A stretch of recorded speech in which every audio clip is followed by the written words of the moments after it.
To render a file in Media Encoder, start by adding the project to the Media Encoder queue. This can be done by going to the app hosting the project, selecting the file, exporting it, and adding it to the queue.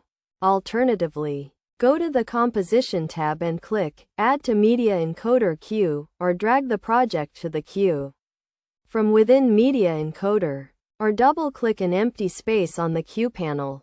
Once the file is in the queue, a format menu will appear, allowing you to set your preferred file format. From the preset menu, select the desired preset for the project.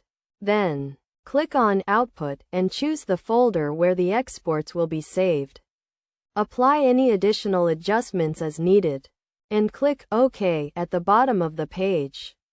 With all settings in place, click the green play button, which resembles a triangle, located in the top right corner of the queue dialog box.